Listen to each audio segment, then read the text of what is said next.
Mi nombre es Diego Álvarez, soy ingeniero agrónomo, egresado de la Universidad de Buenos Aires.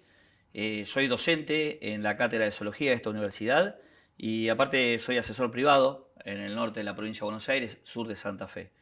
En esta oportunidad lo que estoy formando parte es del programa de formación de Sigma y lo que vamos a hablar es sobre el manejo de adversidades en dos cultivos muy importantes para la Argentina, como es la soja y el maíz. Y dentro de ese manejo de adversidades que vamos a estar discutiendo es con foco en lo que serían los insectos en estos cultivos. Para arrancar, me gusta focalizar y abordar los desafíos que tiene el nuevo asesor o el asesor que ya está ejerciendo hace unos años la profesión. Uno puede recorrer la Argentina desde lo que sería Santiago del Estero a lo mejor o hasta llegando a Tandil y Balcarce, y lo que puede ver es que no hay una plaga en el cultivo de soja que tire el carro. Que tire el carro significa que diga, bueno, che, esta es la plaga que me lleva gran parte del rendimiento de los cultivos. Sino lo que podemos ver es que empieza a aparecer un grupo de plagas, como puede ser, hay un poco de lepidópteros, hay un poco de hemípteros, se pueden ver tisanópteros, se pueden ver ácaros.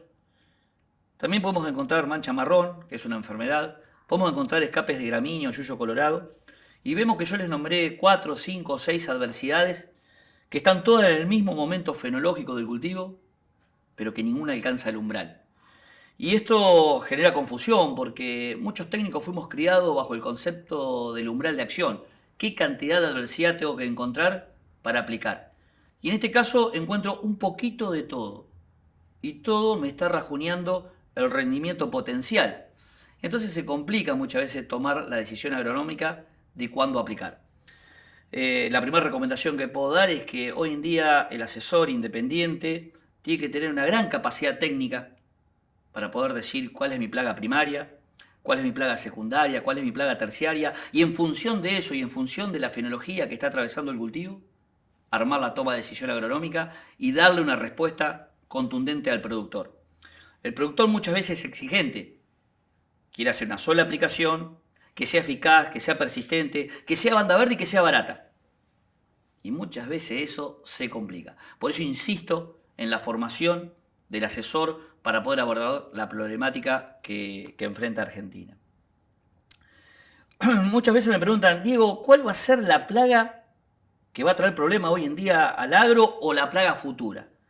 Y yo siempre les respondo, digo, mirá, o sea que una medidora, una anticarcia o una chinche, yo considero que no son un problema hoy en día para el agro argentina, debido a que son plagas muy conocidas, son plagas relativamente fáciles de controlar y hay un montón de opciones en el mercado para controlar esas plagas. Pero sí yo creo que tenemos un gran desafío en abordar toda la problemática de los insectos presentes en la implantación del cultivo. Y que están en los primeros 5 centímetros de rastrojo o que llegan hasta los 15 centímetros de profundidad. Donde llegar con un insecticida a esos lugares es muy complicado porque los rastrojos, después de los años de siembra directa, forman una barrera física a la llegada del insecticida al blanco. O muchas veces cuando un insecto profundiza hasta los 15 centímetros de profundidad de un suelo, ¿cómo hago para llegar a esos niveles? Y un ejemplo de eso es el aumento de bicho bolitas, caracoles o babosa. Yo recuerdo cuando era estudiante, no sé, hace 15 años atrás, eran problemas de Tandil, Balcarce, Necochea, suelos con mucha materia orgánica, acumulación de humedad, y hoy en día los bichos bolitas, los caracoles o las babosas las podemos tener desde Santiago del Estero, pasando por Pergamino y llegando al sudeste. El mismo ejemplo pasa para gusano blanco. Imagínense que un curasemilla está preparado para poder enfrentar 6-7 gusanos blancos por metro cuadrado. Hoy en día hay regiones como Tres Arroyos, Chivilcoy, Pergamino, te puedo decir San Pedro, que registran alrededor de 20 a 22 gusanos blancos por metro cuadrado. O sea que ni siquiera usando el mejor insecticida del mercado podría llegar a frenar esa abundancia de población de Diloboderus abderus. Por lo tanto, yo lo que veo es que se va haciendo mucho más complejo el sistema por estas plagas que afectan la implantación de los cultivos. La técnica del curado de semilla de soja con insecticida es una técnica no muy usada. En las últimas 2 campañas se incrementó mucho la sugerencia agronómica de proteger la semilla con un insecticida para asegurar esa implantación.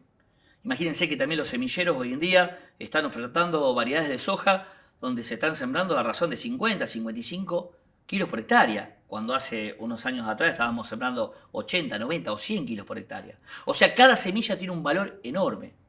Por lo tanto, proteger la semilla de estos insectos que afectan la implantación de los cultivos es fundamental. Las plantas por metro cuadrado es un fusible a la toma de decisión. Cada variedad, para cada fecha de siembra, para cada ambiente, tolera una cierta cantidad de plantas perdidas. Si yo empiezo a perder y me acerco a ese umbral de plantas perdidas, voy a tener que tomar la decisión de controlar estas plagas. Fíjense que la fenología de los cultivos también es importante, muchas veces refuerzo en la facultad o en las charlas. El asesor tiene que conocer la fenología del cultivo de trigo, la fenología del cultivo de maíz, cultivo de girasol, de soja. Yo no digo que voy a tomar decisiones agronómicas en función de la fenología, pero sí es un parámetro importante a tener en cuenta. Reconocer la plaga, poder cuantificar esa plaga y poder decir en qué estado fenológico está el cultivo, son los tres pilares fundamentales para llevar adelante un manejo agronómico. Aparece la variable cobertura en el entresurco. ¿Qué cantidad de biomasa se generó que está cubriendo el surco? Este parámetro, ¿por qué cobra importancia en los últimos años? Porque el 99,9% de los insecticidas que se usan en el mercado actúan por ingestión. Y la palabra ingestión está relacionada con que la molécula tiene que entrar dentro de la planta para que luego vengan los insectos, se alimenten de esa planta, se intoxiquen y sean controlados. Si yo no tengo una biomasa de cultivo importante que me esté cubriendo el suelo, gran parte de esa dosis va a caer en la tierra o en los rastrojos y los insectos muchas veces no comen tierra o rastrojo. Por lo tanto, cae la persistencia. Es muy común escuchar productores que te digan, apliqué un determinado insecticida y en lugar de durarme 30 días me duró 10 o 15. La verdad que lo que me vendieron no corresponde con lo que después vi en el campo. Y eso pasa porque realmente faltaba cobertura al entresurco, faltaba biomasa. Fíjense que acá hay ejemplos de qué sería un 5% de cobertura del entresurco, qué es un 20, un 50, un 95. Y ahí aparece ese número que dice, con 30% de cobertura del entresurco, los insecticidas que actúan por ingestión comienzan a mostrar los valores de persistencia que uno esperaría encontrar en un marbete. Esta foto es hermosa. Yo creo que este es el primer insecto plaga que nos enseñan en la universidad o que vemos por primera vez cuando vamos al campo. Se llama Rachiplusia nu, es la isoca medidora, es la más fácil de conocer. Uno se la coloca sobre la palma de la mano, la molesta y cuando camina parece que va midiendo porque le faltan sus patas del segmento medio. Uno esperaría no tener problemas o complicaciones con esta plaga. Hace 3 años que muchas veces se pierden hectáreas importantes del NOA INEA argentino o del norte de Entre Ríos por esta plaga. Por descansar en la biotecnología de Intacta, muchos se relajaron esos monitoreos de campo pensando que Medidora era controlada por la tecnología. Entonces al descansarse no fueron a recorrer los lotes y de día a la noche se encontraron que tenían valores del 50, 60 o hasta el 70% de defoliación. De uno de los insectos más conocidos en Argentina vinculado al cultivo de soja. Si ustedes ponen en el Google Rachiplusia nu, van a encontrar datos de cómo es su ciclo de vida del año 70. Y sin embargo hay técnicos que hoy en día pierden un lote por medidora. Por eso yo siempre digo, la clave de todo esto es ir a recorrer los lotes en forma semanal. Fíjense que dentro del grupo de las defoliadoras también puede aparecer Anticarcia o puede aparecer el grupo de las Spodoptera, como es Oruga militar tardía o Spodoptera cosmioide. Esta última, Spodoptera cosmioide, hace 5 años atrás nadie hablaba de ella. Se veía en lo que sería Bolivia, Paraguay, Brasil. Con el paso de los años comenzó a ingresar a Argentina y hay datos de registro de Spodoptera cosmioide hasta Azul, prácticamente el centro de la provincia de Buenos Aires. Evidentemente estamos haciendo una agricultura que estas Spodopteras se ven beneficiadas con respecto a otra. Ejemplo, la desaparición de Pinotia porema. Estas defoliadoras lo que hacen consumen tejido. Por lo tanto, el técnico debe estar capacitado para poder medir esa defoliación. Hay muchas veces que intercambio, discutimos con otros profesionales y que medir la defoliación en el cultivo de soja fue un parámetro olvidado. Y yo digo, no tenemos que olvidarnos de llevar adelante las buenas prácticas agrícolas.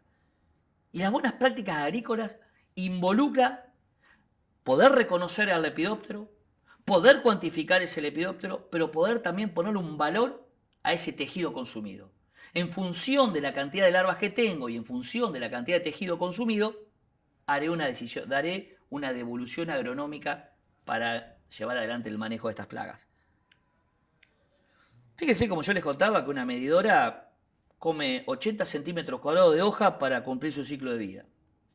Una anticarcia consume 120 centímetros cuadrados de hoja para cumplir su ciclo de vida. Una Sphaeroptera cosmioide, o sea, una militar, 150. Una cosmioide está en el orden de los 800 centímetros cuadrados de hoja. O sea, yo voy caminando en un campo y digo, mira, relativamente hay poca cosmioide. Sí, pero una cosmioide puede llegar a equivaler la presencia de 6 a 7 medidoras. También dentro del orden de los lepidópteros podemos encontrar a Helicoverpa gelotopeón, o sea, la Isoca bolillera.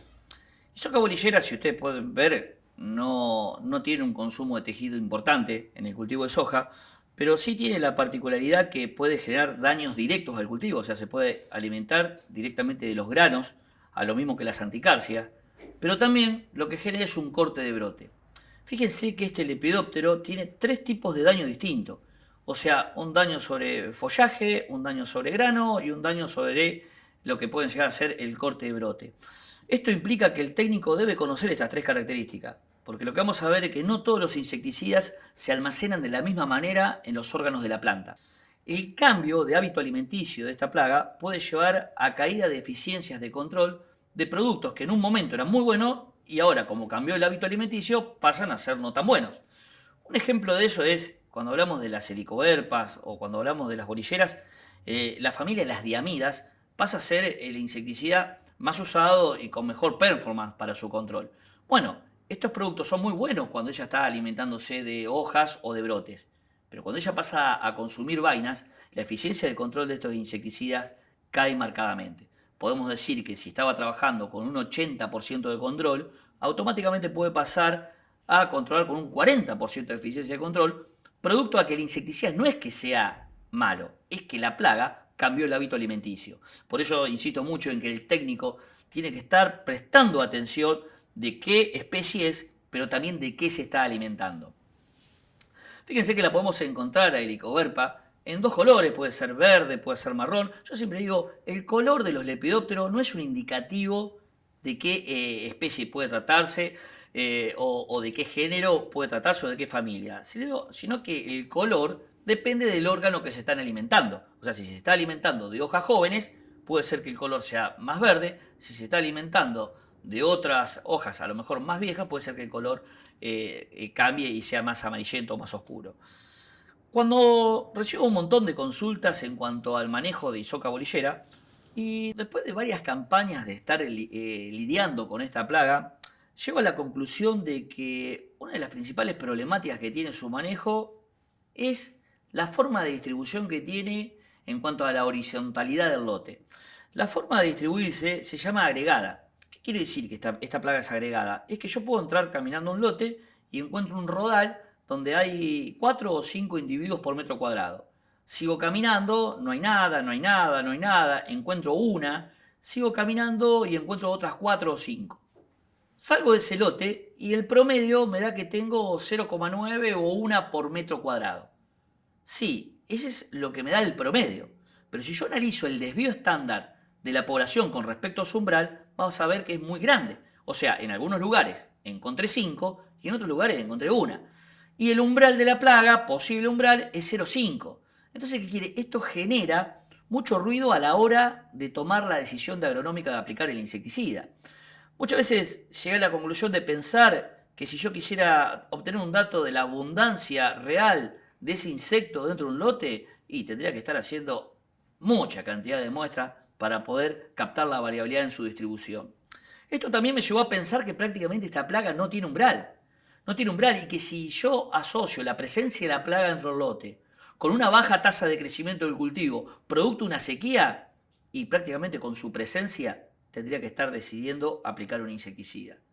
O sea, la conclusión de esto es, si yo tengo un cultivo que está estresado, se está implantando y tengo la presencia de la plaga en el lote, hay que aplicar. Porque si uno se pone a esperar a ver qué va a pasar o cuántas intento contar por metro, se generan daños muy importantes. Y los principales daños que se generan son esos cortes de brote. Fíjense esa planta que muestro en la imagen, que tiene su tallo principal decapitado.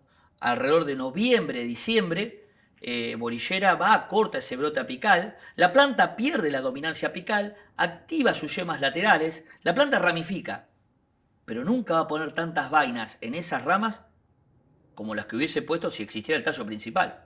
Entonces en el mes de diciembre ya el rendimiento potencial de ese cultivo está condenado, porque no va a poder reemplazar a ese tallo, no va a poder reemplazar a esa pérdida apical que tuvo. Me pasa, y yo muchas veces genera gracia, pero no es tan gracioso, ir a ver un cultivo en enero donde el productor dice, fíjate Diego, qué lindo que está el cultivo, cómo estoy interceptando el 100% de la radiación, estoy entrando en el periodo crítico del cultivo y la verdad que yo lo veo muy bueno. Y me bajo y lo empezamos a recorrer y lo que vemos que esas hojas son hojas de las ramas, no son hojas del tallo principal. Por lo tanto, vos le tenés que transmitir que lamentablemente ya su rendimiento potencial está condenado, porque hace más o menos 40 días antes, cuando estábamos en el mes de diciembre, a comienzo de diciembre, ella cortó el tallo principal y ahí es cuando se genera la merma de rendimiento más importante. Por eso, ese diciembre que muchas veces es un cuello de botella, porque en ese mes tenés fin de año, año nuevo, estás cosechando trigo, estás sembrando soja segunda, intentando terminar de sembrar soja de primera, sembrando maíz tardío. O sea, la actividad en el campo durante el mes de diciembre es muy grande y muchas veces los monitoreos quedan de lado. Esos monitoreos que quedan de lado muchas veces te pasan factura por perder el tallo principal en cuanto a bolillera. Si usted me dice en la Argentina, ¿dónde tengo que estar atento a esta plaga? Es el departamento General López, el sur de Santa Fe. Yo creo que es una zona endémica de bolillera. Y después cuando vamos a todo lo que es costa del Paraná, arrancando lo que podría ya ser Galvez, pasando por Rosario, San Pedro, Varadero, Ramallo, hasta llegar a Escobar. Y ya después te vas metiendo a Pergamino y cuando llegás al oeste de la provincia de Buenos Aires, se ve bolillera, pero mucho menos que a lo mejor que lo que sería costa de Paraná o sur de Santa Fe. Pero recuerden que esta plaga prácticamente no tiene umbral cuando estoy tratando de llevar adelante un cultivo y encima me falta agua en el suelo. Fíjense que para controlar lepidópteros y puntualmente bolillera hay un montón de opciones del mercado. Estos son nombres, pero yo diría que si tengo un problema de helicoverpas o de bolillera, las diamidas son una muy buena opción, seguida por las espinocinas y muy abajo quedarían los IGRs o los aceleradores del proceso de la muda. Esta familia de activos que nombré son esas aplicaciones tempranas, cuando se están alimentando de follaje o de brotes, y cuando ella cambia el hábito alimenticio, pasa a consumir vainas o granos, hay cambio de estos activos y paso más a productos que sean de contacto, de volteo. ¿Cómo podrían llegar a ser los piretroides puros o piretroides mezclados con neonicotinoides, cuando aparte de controlar esa helicoverpa, quiero dejar persistencia para chinches? Entrando en el mundo de los hemípteros, que son las chinches, tenemos 4 especies. Tenemos chinche verde, chinche del alquiche, chinche de la alfalfa o chinche de los cuernitos. Las chinches lo que generan, a diferencia de lo que veníamos nombrando, son daños directos sobre los componentes del rendimiento. O sea, me van a estar generando un daño sobre el órgano de cosecha, que son los granos. Este gráfico está bastante bueno, a mí me gusta. Este gráfico relaciona la cobertura del canopeo con los estados fenológicos del cultivo y con la cantidad de chinches que puedo encontrar en un lote.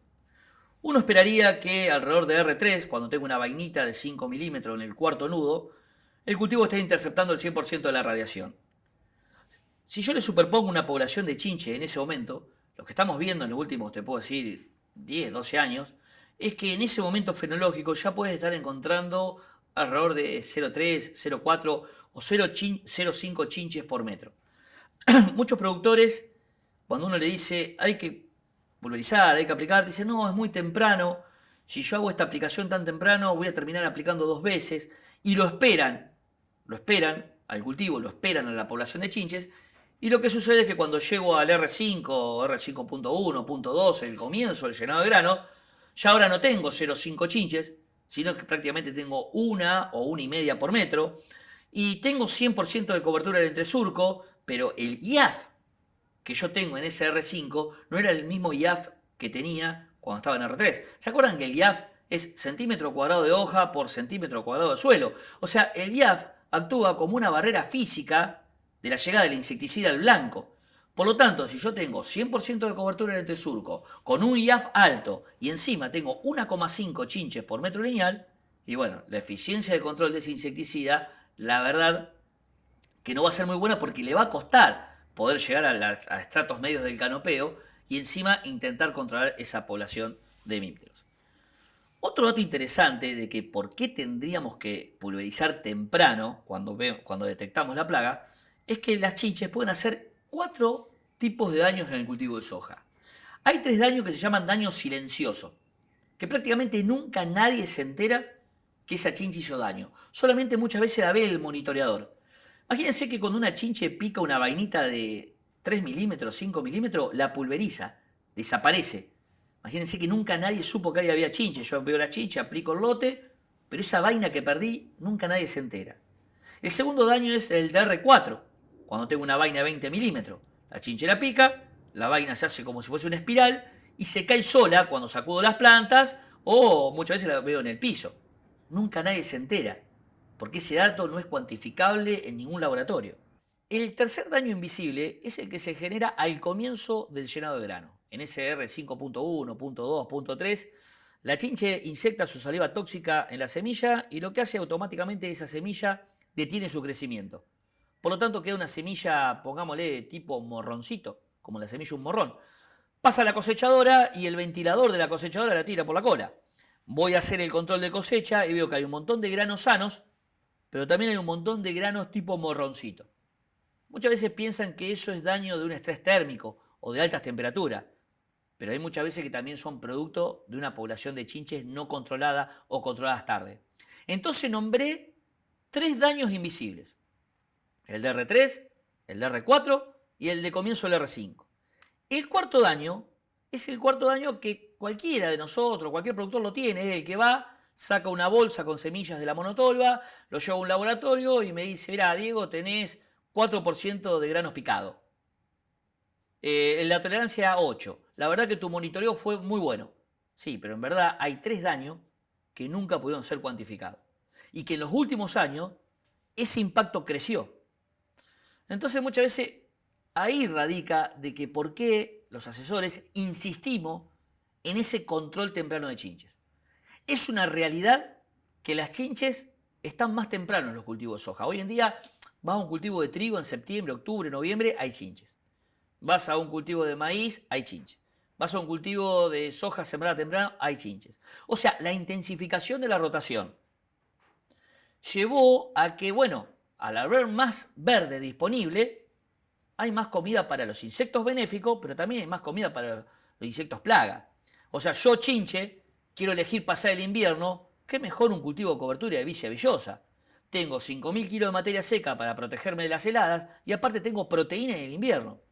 Y así hay un montón de insectos que se están viendo beneficiados con esta intensificación de la rotación. Por lo tanto, yo digo, no digo que hay que volver a la labranza convencional. Yo lo que digo es que el nuevo asesor de estos tiempos tiene que estar muy a la orden del día con todos estos pensamientos y de estar el día a día recorriendo lotes para encontrarle la vuelta a estos cambios en las dinámicas poblacionales que vemos. Fíjense que cuando vamos al campo tendríamos que registrar huevos de chinches, tendríamos que registrar la presencia de colonias. Las colonias están formadas por la ninfa 1, 2 y 3. Y tendríamos que registrar chinches propiamente dichas, que estarían formadas por la ninfa 4, la ninfa 5 y el adulto. O sea, esos 3 estadios, la ninfa 4, la ninfa 5 y el adulto, son los que van a alimentar un posible umbral de acción para la toma de decisión agronómica. Hay una pregunta típica que hago en los parciales en la facultad, que le digo, ¿qué diferencia hay entre una ninfa 3 y una ninfa 4? Porque con una ninfa 3 voy a tener que decirle a mi cliente, bueno, la semana que viene pulverice, vaya con tiempo, consiga el producto, guárdelo en el campo, saque el turno al pulverizador. Con una ninfa 4 le voy a decir, mirá, hoy a la tarde tenés que pulverizar. Entonces el alumno, el asesor, tiene que saber qué diferencia morfológica hay entre una ninfa 3 y una ninfa 4. Y la diferencia es simplemente que la ninfa 4 ya empieza a tener alas. Que tengas alas significa que comenzó el proceso de dispersión, la plaga se está diseminando en el lote, tiene que picar mucho para estar activa, que sus órganos sexuales maduren y cumplir con su objetivo de vida, que es dejar descendencia. Hay muchos técnicos que se focalizan en el adulto. Fíjense que esos números que aparecen en la pantalla, esos números indican la cantidad de días que vive una chinche en sus distintos estadios. Y muchas veces vos te mirás, un adulto vive 33 días. Una chinche verde adulta vive 33 días. Y muchas veces, ¿qué sabemos si está en el día 3 de su vida o en el día 30?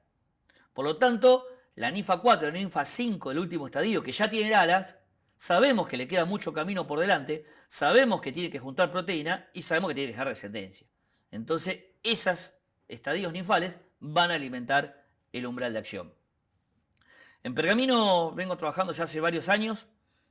Todas estas cosas que le cuento suceden dentro de esas jaulas. Esas jaulas tienen 3 metros de frente por 6 de largo. Y ahí lo que hago es largo distintas especies de chinche e intento controlarlas, manejarlas, entender su funcionamiento.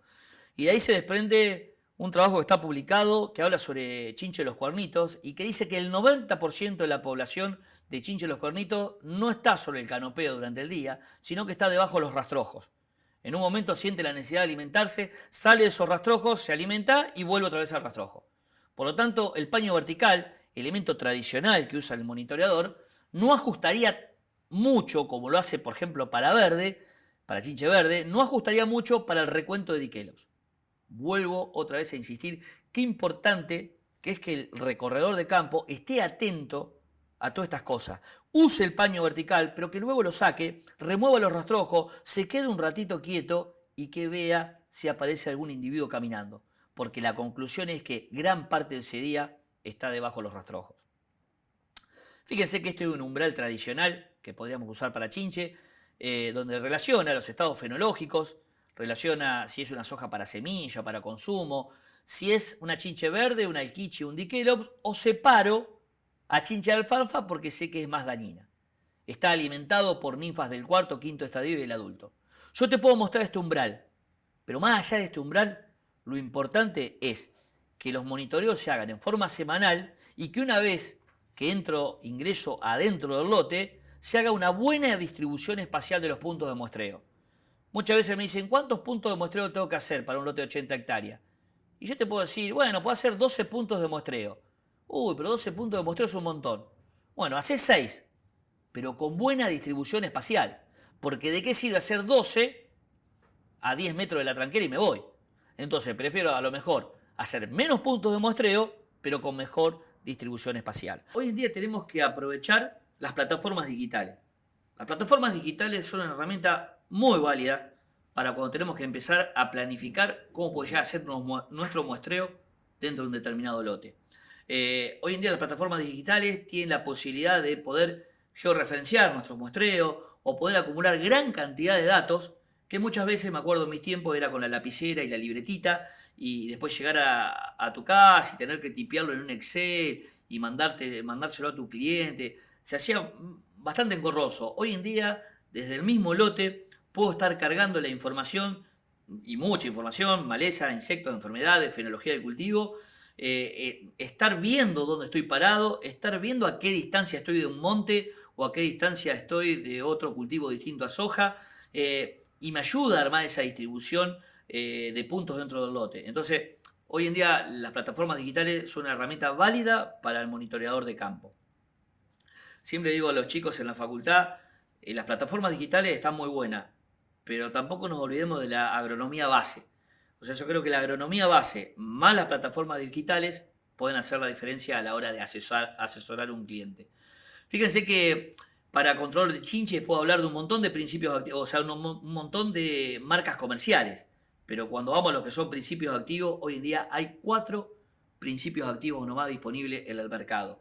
Donde podemos hablar de piretroides, piretroides con neonicotinoides, o piretroides solo, o neonicotinoides solo, o el último lanzamiento de la campaña pasada de productos como el plinazolín.